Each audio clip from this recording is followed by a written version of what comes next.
Good morning. So we started getting into the proactive habit yesterday, the be proactive. Today is day 42 of our videos, which means that yesterday was day 41 of the bread habit. Boom. Chop that off. Woo! Show us your calendars. How's everybody else doing?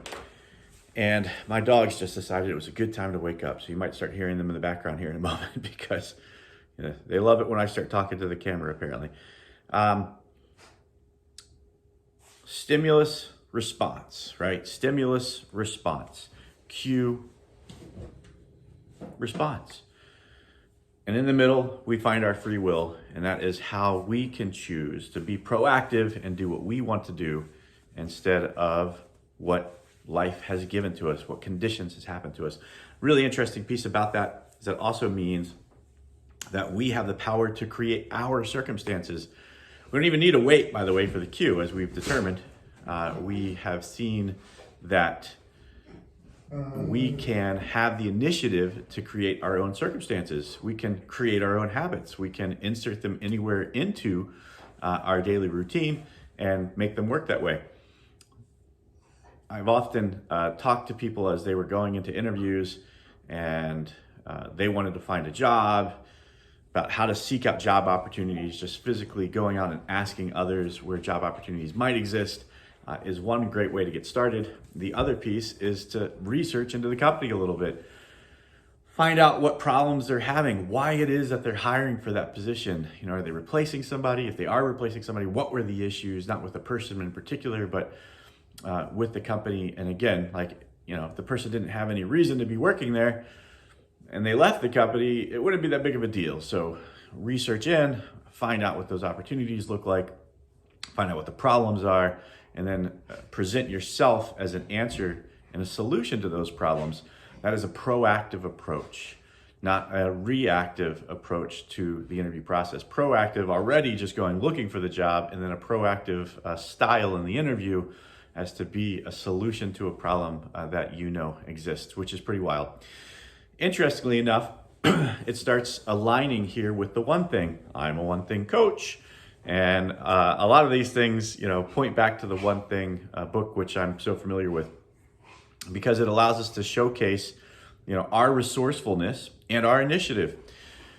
We can look at ourselves and determine whether or not we're victims or if we're going to have some personal responsibility and accountability over the activities and the actions that are happening in our lives.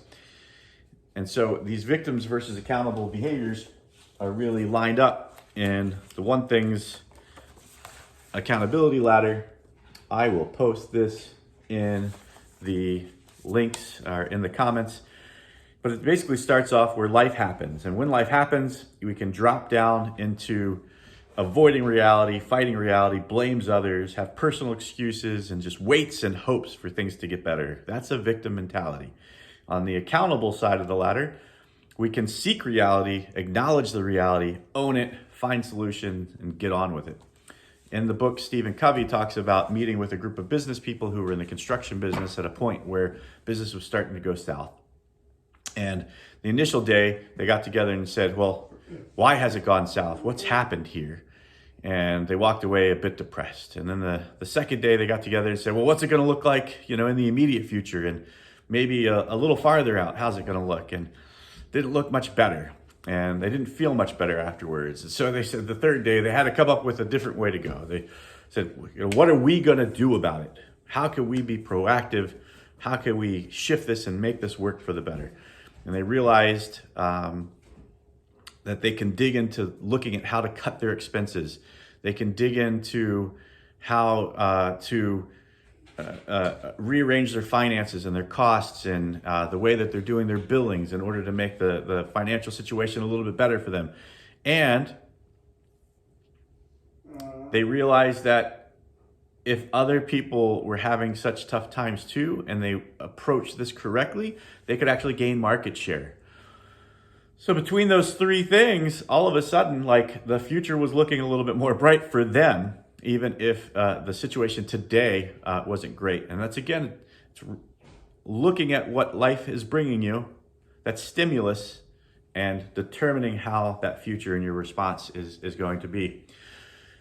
Stephen Covey also goes into some of the languages in the book that can affect it. We mentioned some of it with the accountability ladder. We've got our reactive language and our proactive language. So just a couple of examples off of page 78 here. And there's nothing I can do versus let's look at our alternatives.